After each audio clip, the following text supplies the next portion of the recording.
Kisah ini bukan sekadar mimpi, tapi kenyataan yang aku alami sendiri. Siapa sangka, jadi TKI di Jepang sebagai supir rumah tangga malah membuatku hidup dalam kisah cinta yang rumit dan penuh kejutan? Jangan lupa subscribe channel ini biar kamu nggak ketinggalan kisah-kisah cinta tak terduga yang bikin hati campur aduk dan nggak bisa berhenti membaca. Namaku Bagas, dan usiaku baru saja genap 25 tahun 3 bulan lalu. Aku berasal dari sebuah desa kecil yang tenang di Kabupaten Brebes, Jawa Tengah.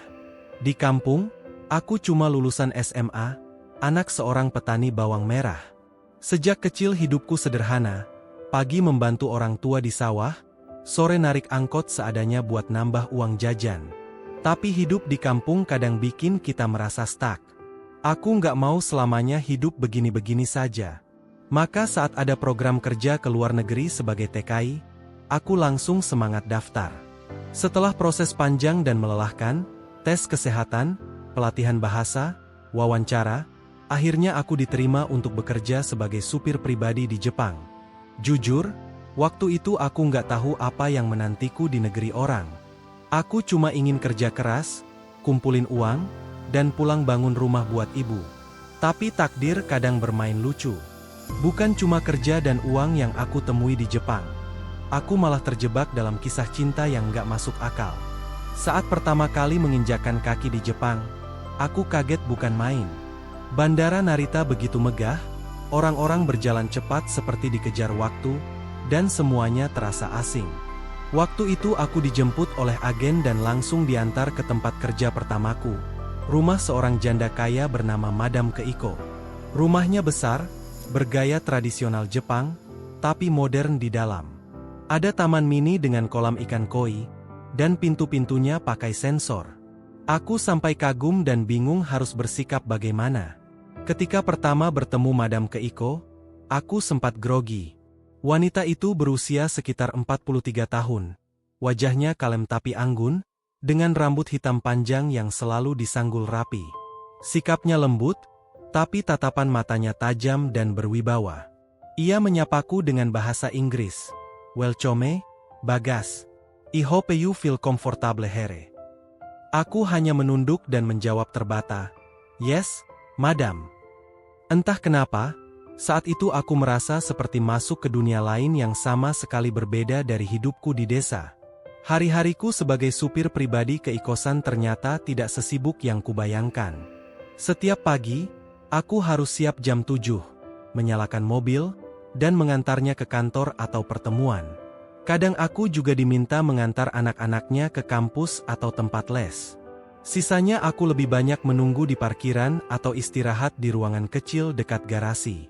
Tapi dari situlah, perlahan-lahan aku mulai mengenal dua anak perempuan keikosan, Yui dan Rina. Yui adalah kakak, berumur 21 tahun, wajahnya dingin dan pendiam, seperti ibunya. Ia kuliah di jurusan hukum dan jarang bicara kecuali penting. Tapi senyumnya, meskipun jarang muncul, selalu membuat hatiku hangat entah kenapa. Sedangkan Rina, adiknya yang berumur 19 tahun, kebalikannya. Ia ceria, banyak bicara, dan suka tiba-tiba nimbrung saat aku sedang mencuci mobil atau duduk di depan rumah. Bagasan, kamu udah makan belum? Begitu katanya suatu sore. Aku sempat kaget, karena biasanya mereka cuek. Tapi Rina justru sering menyapaku setelah itu. Bahkan mulai memanggilku, Bagaskun, dengan senyum lebar. Dan itulah awal mula segalanya berubah. Satu sore saat hujan gerimis, aku baru saja selesai mencuci mobil saat Rina datang tergopoh-gopoh sambil bawa 2 gelas minuman hangat. Ini buat kamu, katanya sambil menyodorkan secangkir coklat panas.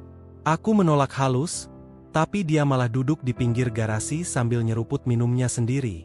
Aku pengen belajar bahasa Indonesia. Kamu ajarin ya, katanya tiba-tiba. Aku sempat bingung harus jawab apa. Tapi akhirnya aku ajari dia beberapa kata. Selamat pagi, terima kasih, kamu cantik. Dia tertawa keras saat ku sebut kata terakhir, lalu memukul pundakku pelan. Kamu bisa aja, ya, katanya. Sejak itu, Rina jadi sering datang bawa alasan-alasan aneh buat ngobrol.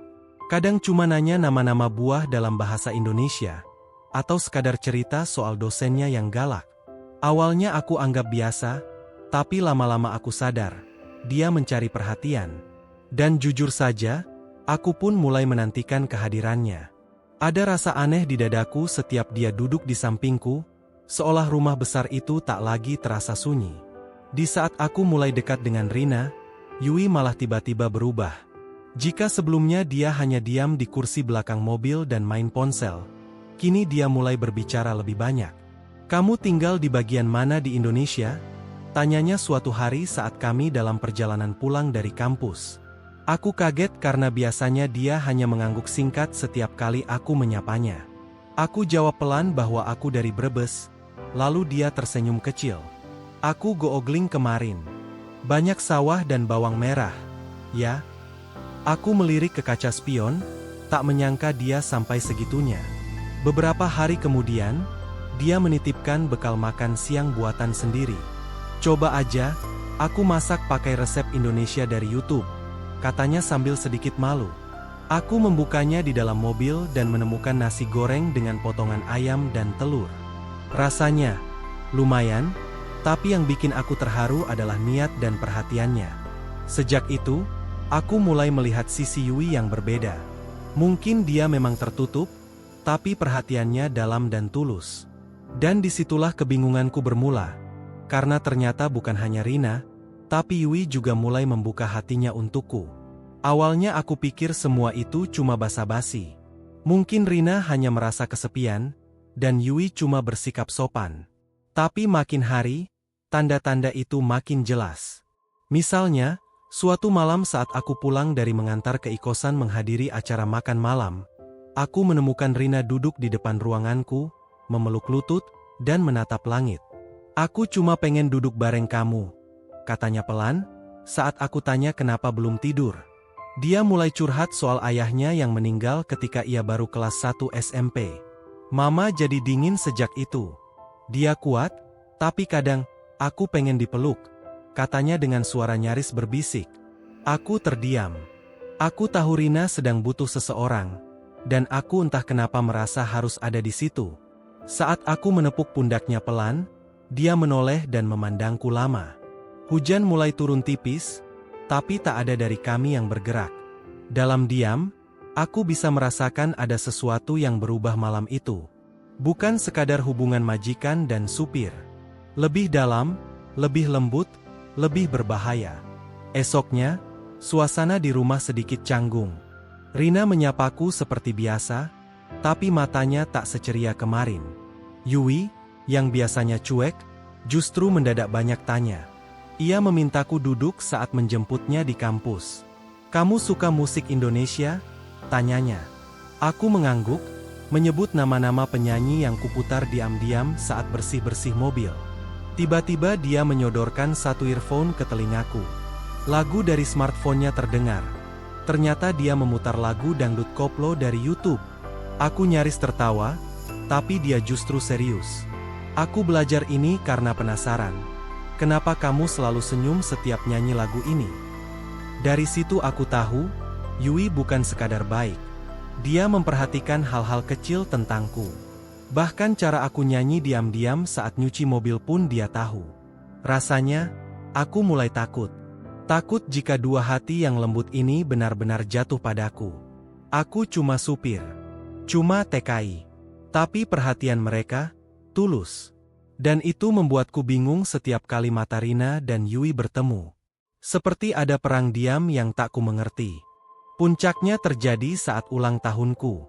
Aku tak pernah berharap dirayakan di negeri orang. Tapi pagi itu, saat turun ke garasi, aku terkejut melihat ada kue kecil di atas kap mobil. Di atasnya tertulis, "Selamat ulang tahun, Bagaskun," dengan tulisan tangan. Rina muncul dari balik pintu, membawa balon kecil warna-warni. "Aku bikin ini semalam," katanya ceria. Sebelum aku bisa berkata apa-apa, Yui muncul sambil membawa bento box bertumpuk. "Aku masak untuk makan siang kita," katanya pelan. Aku berdiri kikuk, bingung harus berterima kasih pada siapa lebih dulu. Tapi hal yang paling mengejutkanku adalah saat ke kosan. Sang ibu datang sambil membawa hadiah kecil. Kamu seperti bagian dari keluarga sekarang, Bagas, katanya lembut. Dadaku bergetar. Ini terlalu hangat. Terlalu indah untuk sesuatu yang seharusnya hanya pekerjaan. Tapi malam itu, saat aku memandangi hadiah-hadiah kecil itu di kamar, aku sadar, aku bukan lagi cuma supir. Di rumah ini, aku telah jadi bagian dari cerita yang jauh lebih rumit dari sekadar roda yang kuputar tiap hari. Beberapa hari setelah ulang tahunku, keikosan memanggilku masuk ke ruang kerja pribadinya. Ruangan itu biasanya sepi dan tertutup rapat, penuh dengan buku dan lukisan Jepang kuno. Aku berdiri gugup di depan mejanya. Bagas, katanya sambil menatapku tajam namun tenang, aku ingin bicara soal Rina dan Yui. Jantungku seolah berhenti berdetak. Aku menunduk. Aku tahu mereka mulai menyukaimu, lanjutnya pelan. Dan aku tidak menyalahkan mereka. Kamu sopan, jujur, dan bersih. Tapi kamu harus tahu, kamu berada di tengah keluarga yang pernah hancur karena cinta. Suaranya gemetar sedikit. Aku hanya bisa mengangguk. Keikosan kemudian mendekat, meletakkan tangannya di pundakku. Aku tak ingin ada luka baru. Tapi, aku juga tak ingin menghalangi rasa yang tumbuh alami. Dia lalu berkata, "Tolong, jaga hati mereka." Sore itu, aku duduk lama di taman rumah, memandangi ikan koi yang berenang pelan. Aku merasa seperti ikan kecil di kolam yang terlalu mewah. Tapi dua bidadari menatapku seolah aku mutiara. Dan aku mulai bertanya dalam hati, haruskah aku mencintai salah satu dari mereka? Atau, apakah aku pantas? Hari-hari berikutnya jadi seperti mimpi yang bercampur degup tak pasti. Rina makin sering datang ke ruanganku, duduk di lantai sambil menggambar sketsa wajahku. Entah sejak kapan dia jadi suka menggambar. Sementara Yui mulai membawaku buku-buku kecil tentang budaya Jepang dan mengajakku diskusi soal filosofi hidup. Kadang mereka berdua hadir bersamaan, dan suasananya seperti langit sebelum badai. Senyum mereka dingin satu sama lain. Tapi tetap bersikap sopan, sopan yang menusuk. Aku pernah iseng bertanya pada keikosan, apa yang membuat Rina dan Yui sangat berbeda? Dia hanya tersenyum tipis dan menjawab, mereka seperti air dan api, keduanya bisa menyejukkan, tapi juga bisa melukai. Kata-kata itu menghantui pikiranku. Malam-malamku dipenuhi bayangan Rina yang tertawa kecil sambil menyuapiku potongan apel. Dan Yui yang diam-diam menyentuh tanganku saat membaca buku bersama. Aku tahu, aku harus memilih. Tapi bagaimana jika dua hati mencintaiku dalam waktu bersamaan? Dan bagaimana jika, dari lubuk hati yang terdalam, aku mencintai mereka, dua-duanya? Aku benar-benar berada di persimpangan perasaan. Suatu malam, saat aku pulang dari menjemput keikosan dari acara amal, Rina sudah menungguku di ruang tamu, duduk di sofa sambil memeluk bantal. Lampu ruang tamu sengaja dia redupkan, musik klasik mengalun pelan dari speaker kecil di sudut ruangan. "Aku ingin cerita," katanya lembut. Aku duduk di kursi seberangnya, menunggu. Dia lalu bercerita tentang kesepiannya, tentang bagaimana sejak kecil dia sering merasa seperti orang asing di rumahnya sendiri, bahkan terhadap ibunya. "Tapi sejak kamu datang, aku merasa rumah ini hangat. Kamu mengisi sesuatu yang lama hilang," katanya sambil menatapku. Aku hanya bisa diam. Kata-katanya seperti menusuk, bukan karena menyakitkan, tapi karena begitu jujur. Lalu, dengan langkah perlahan, dia mendekat dan memegang tanganku. "Bagas, kalau aku bilang aku mencintaimu, kamu akan marah." Suara itu begitu lirih, seolah takut kata-kata itu akan pecah di udara. Aku terdiam. Sungguh, aku ingin menjawab, tapi dadaku sesak. Jantungku berdentam tak karuan. Aku tahu, ini bukan sekadar rasa suka. Ini cinta yang tumbuh diam-diam, tapi kini tak bisa ditahan lagi. Namun belum sempat aku memproses perasaanku sendiri terhadap Rina, keesokan harinya Yui mengajakku ke taman kota untuk menemaninya melihat festival bunga. Katanya dia ingin refreshing setelah sibuk ujian. Kami berjalan berdampingan di antara lorong bunga sakura yang mulai mekar, dan dia terlihat lebih ceria dari biasanya. Tapi tiba-tiba, Di bawah pohon yang kelopaknya gugur perlahan, dia menatapku tajam dan berkata, "Bagas, aku tahu Rina menyukaimu. Tapi aku juga suka kamu." Jantungku seperti jatuh ke tanah. "Aku nggak butuh kamu jawab sekarang," lanjutnya cepat, mungkin melihat ekspresi panikku. "Tapi aku harap kamu tahu, rasa ini bukan karena kamu kerja di sini, bukan karena kamu baik, tapi karena kamu selalu jadi kamu." Tangannya menggenggam lengan bajuku sejenak sebelum ia berjalan lebih dulu ke depan. Aku terpaku di tempat. Dalam 1 minggu, 2 perempuan yang sangat berbeda menyatakan cinta mereka padaku. Dan aku bodohnya, menyimpan rasa yang sama besar untuk keduanya. Tapi bagaimana bisa aku memilih salah satu, saat keduanya telah mengisi 2 ruang berbeda di hatiku? Aku jadi makin canggung setiap hari. Setiap pagi saat aku mengantar Rina ke studio seninya, aku bisa merasakan tatapan Yui dari jendela atas. Setiap sore saat aku menemani Yui beli buku di toko langganannya, aku bisa melihat wajah Rina di teras rumah, diam-diam menatap. Keikosan juga mulai berbeda. Tatapannya padaku lebih dalam, seolah dia tahu apa yang sedang aku alami. Hingga suatu malam, dia memanggilku ke ruang tengah. "Kamu harus hati-hati, Bagas," katanya serius sambil menyeduh teh. "Cinta itu seperti pisau. Kalau kamu tidak tahu cara memegangnya, bisa melukai semua yang kamu sayang." Kata-katanya menggetarkan. Aku mencoba menjawab, menjelaskan bahwa aku juga bingung. Aku tidak pernah berniat membuat 2 anaknya jatuh hati. Tapi keikosan hanya tersenyum lembut. "Aku tahu kamu tidak salah. Tapi kamu juga tidak bisa pura-pura tidak tahu." Malam itu aku terjaga lama. Kutarik selimut sampai ke dada, tapi dingin rasa di hatiku tidak pergi. Ini bukan kisah cinta biasa. Ini seperti benang kusut, yang bila kutarik satu, bisa membuat yang lain tercerabut habis. Satu malam hujan deras mengguyur kota. Aku baru saja memarkirkan mobil setelah menjemput Rina dari galeri lukisannya. Dan sebelum kami masuk rumah, dia menarikku ke bawah atap garasi dan memelukku dengan kencang. "Aku gak bisa nahan lagi," katanya sambil menggenggam dadaku. "Aku cemburu setiap lihat Yui jalan bareng kamu. Aku takut kamu lebih pilih dia." Aku ingin menjelaskan, tapi hujan seperti menenggelamkan semua kata-kataku. Wajahnya basah, entah oleh hujan atau air mata. Dalam kekacauan itu, bibirnya menyentuh pipiku, lalu turun ke bibirku. Sekejap, hanya sekejap, tapi cukup membuat dunia berhenti. Tapi di saat yang sama, suara pintu depan terbuka, dan Yui berdiri di sana. Matanya melebar, wajahnya pucat. "Jadi, ini yang kalian sembunyikan?" katanya pelan, lalu berbalik dan berlari masuk ke dalam rumah. Aku mengejar, memanggil namanya, tapi dia menutup pintu kamar dan menguncinya rapat. Malam itu aku duduk di depan kamarnya, berharap dia mau bicara. Tapi tak ada suara, tak ada gerakan. Hanya isak tangis lirih yang menembus dinding tipis itu, dan menghantam hatiku dalam-dalam. Keesokan paginya suasana rumah seperti kuburan. Rina murung, Yui tak keluar kamar, dan keikosan hanya diam saat sarapan. Aku mencoba bicara dengan Yui, tapi dia tetap menghindar.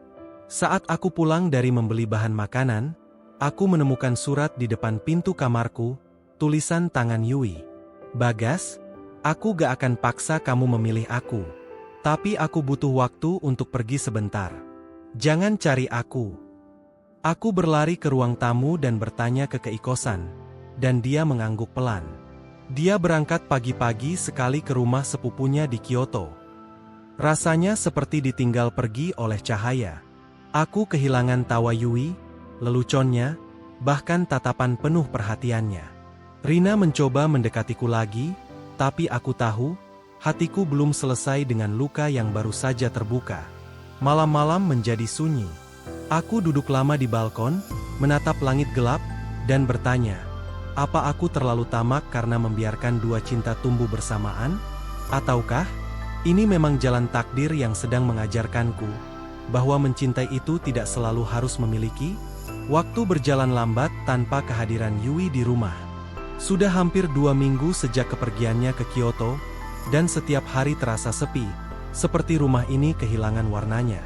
Rina kembali aktif dengan lukisannya, tapi aku tahu, ada ketegangan yang belum selesai antara kami. Di sudut kamar, aku sering memandangi surat dari Yui yang aku simpan di laci. Surat yang ditulis dengan tangan gemetar, mungkin sambil menangis. Aku kangen suara cerianya, kangen candaan jahilnya setiap aku salah sebut nama bunga Jepang. Atau saat dia dengan polosnya menawari aku kopi pahit buatan tangannya yang rasanya seperti air cucian beras. Aku mulai merasa bersalah, tidak hanya pada Yui, tapi juga pada Rina. Karena di antara dua cinta yang datang tanpa rencana itu, aku terlalu lama diam, terlalu banyak menimbang. Sampai-sampai aku tak sadar bahwa diamku sudah melukai hati mereka berdua.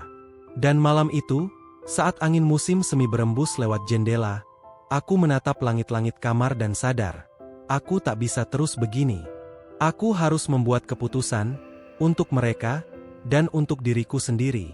Aku meminta izin pada keikosan untuk pergi ke Kyoto menyusul Yui. Awalnya dia terdiam lama, lalu bertanya pelan, "Kamu yakin dengan pilihanmu, Bagas?" Aku mengangguk. Saya nggak mau semuanya hancur cuma karena saya takut menyakiti. Keikosan mengangguk sambil menatapku dengan mata yang berkaca. Yui memang keras kepala, tapi hatinya lembut. Kalau kamu bisa buat dia merasa dihargai, dia akan jadi gadis paling setia. Aku tahu itu benar. Hari itu juga aku naik kereta cepat menuju Kyoto. Perjalanan 2 jam terasa seperti 2 tahun. Aku mengulang-ulang dalam kepala apa yang akan kukatakan padanya. Tapi begitu tiba di depan rumah sepupunya, kakiku terasa berat. Aku mengetuk pelan pintu kayu itu, dan yang membukakan pintu adalah Yui sendiri. Matanya membesar, lalu mengecil. "Ngapain kamu kesini?" tanyanya datar. Aku mencoba tersenyum, tapi wajahku kaku. Aku mau minta maaf. Dan mau bilang sesuatu. Yui menunduk, lalu tanpa kata mempersilakan aku masuk. Di dalam, kami duduk berdua di ruang tamu kecil yang dipenuhi aroma teh hijau. Aku menarik napas panjang, lalu mengungkapkan semuanya. Rasa bingungku, rasa sayangku, dan keinginanku untuk tidak menyakiti siapapun. Tapi setelah kamu pergi, kataku, aku sadar, hatiku nyari kamu terus, Yui. Yui menatapku lama. Matanya mulai basah, dan ia menggigit bibir bawahnya, menahan emosi. "Kamu tahu nggak, Bagas? Aku pergi karena aku nggak tahan lihat kakakku menang, dan aku kalah. Tapi ternyata di sini pun aku lebih sengsara."